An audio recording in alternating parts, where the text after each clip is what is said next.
সরকারের প্রধান উপদেষ্টা ডক্টর মোহাম্মদ ইউনূস স্যারের হস্তক্ষেপ কামনা করছি। প্লিজ স্যার আমাকে বাঁচান।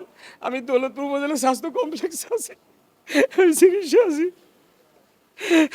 এবং যেহেতু আমি স্বৈরাচার বিরোধী আন্দোলন করছি এই বাংলাদেশে, আমি দৌলতপুর উপজেলায় একজন এনসিপির জাতীয় নেতা আছে আহ্বায়ক নুসরাত তাবাসসুম ম্যাডামের আমি সাহায্য হস্তক্ষেপ কামনা করছি।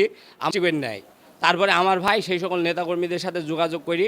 আমার ওয়াইফ সহ আমার একটা সন্তান বোবা, কথা বলতে পারে না, তাকে সহ মানে একটা ঘোর প্রক্রিয়া শুরু করে। সেখানে কোনো মতে আমার পূর্ব শত্রুতার জেদ ধরে আমাকে আমার বাড়িঘর থেকে একেবারে ভিটিমাটি উচ্ছিন্ন করে দেওয়ার একটা প্রক্রিয়া, আমার ছোটো ভাই সহ। এবং এর পিছনে আরও লোক আছে যাদের নাম বললে আমি আমাকে আছে। তাই আমি কুষ্টিয়া পুলিশ সুপার মহোদয় স্যার এবং দৌলতপুর উপজেলা থানার ওসি মহোদয় স্যারের সাহায্য প্রার্থনা করছি। এবং আমি কুষ্টিয়া মজমপুরে স্বৈরাচার বিরোধী আন্দোলনে বাংলাদেশ সেনাবাহিনী, বিজিবি এবং বাংলাদেশ জামায়াত ইসলামী, বাংলাদেশ জাতীয়তাবাদী দল বিএনপির জাকির হোসেন স্যারের নির্দেশে আমি কুষ্টিয়ায় তীব্র এই স্বৈরাচার বিরোধী আন্দোলন করি। কিন্তু এই গণতান্ত্রিক কান্ট্রিতে প্রতিটা মানুষের বেঁচে থাকার অধিকার আছে। আমি সেই অধিকার নিয়ে, ছোট্ট একটা অধিকার নিয়ে আমি বাড়ি ফিরছিলাম। বাড়িতে ঢোকার সাথে সাথেই আমার ভাই আমাকে হাতুড় দিয়ে মাইরে আমাকে দেয় এবং আমার মাথায় প্রচুর পরিমাণ আঘাত এবং শিলায় আছে। আমি দৌলতপুর হসপিটাল আপাতত চিকিৎসায় আছি। আপন ভাই নাম হচ্ছে রিপন আলী, হ্যাঁ, আমার 12টা শিলাই মাথায় দেশে। তাছাড়া আমি দৌলতপুর জাতীয়তাবাদী দল বিএনপির সভাপতি বাসুমুল্লাহ স্যার, সাবেক এমপি মহোদয়, এবং ঢাকা উত্তর জাতীয়তাবাদী বাংলাদেশ জাতীয়তাবাদী দলের আহ্বায়ক মিস্টার শরীফ উদ্দিন জুয়েল স্যারের সাহায্য এবং হস্তক্ষেপ কামনা করছি। এবং যেহেতু আমি স্বৈরাচার বিরোধী আন্দোলন করছি এই বাংলাদেশে, আমি একজন সম্মুখ সমরের যোদ্ধা। যদি ইলেকট্রনিক প্রিন্ট মিডিয়া, প্রেস, এটা অনলাইন নিউজ হবে, যদি আমি মিথ্যে কথা বলি থাকি তাহলে আমার বিচার করা হবে।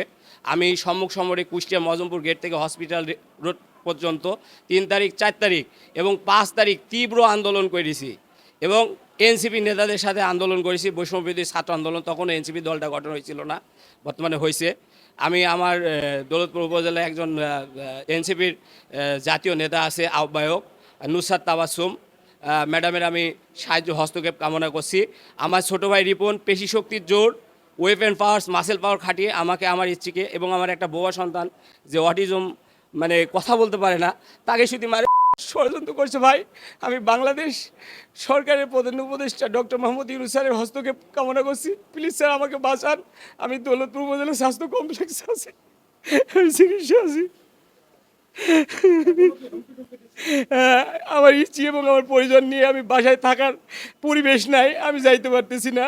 আমাকে গেলে যে কোনো মুহূর্তে আঘাত একটা প্রক্রিয়া করতে পারে, কারণ তারা ওই বাড়িটা দখল করতে চায়, তারা ওই বাড়িটায় এককভাবে নিয়ে নিতে চায়। এই বাড়ি এর আগেও আমার কাছে একবার জবরদখল করে নিয়েছিল আওয়ামী লীগের নেতাকর্মীরা।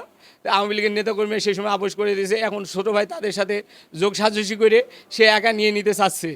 এই ব্যাপারটা প্রতিবাদ করে, এটা একটা পূর্ব শত্রুতার জোর। বাড়িটার দাম প্রায় 1 কোটি টাকা হবে। এই 1 কোটি টাকা সে নিজে একাই হজম করতে চাচ্ছে। কিন্তু আমি আমার অধিকার নিয়ে কথা বলতে গিয়ে আজকে আমাকে সে রক্তাক্ত করে আমার হাত ভেঙে দিয়েছে। ভাই, এই যে দেখেন ভাই, আমার হাতটা ভাঙ্গা, ব্যান্ডেজ করা ভাই। এই যে আমার মাথায় ভাই সাহেব দেখছি, আমি আপাতত চিকিৎসা আছি। ভাই প্লিজ ভাই, আপনারা আমাকে বাঁচান ভাই প্লিজ। আমি ইলেকট্রনিক প্রিন্ট মিডিয়ার সকল সাংবাদিকদের কাছে আমি সাহায্য প্রার্থনা কামনা করছি। আসসালামু আলাইকুম। আমি একজন শিক্ষিত ব্যক্তি, এই বাংলাদেশের একজন শিক্ষিত নাগরিক। বাংলাদেশ সরকারকে আমি ট্যাক্স দিই। আমি বাংলাদেশ সরকারের কাছে আমি ন্যায্য বিচার দাবি করছি। আসসালামু আলাইকুম।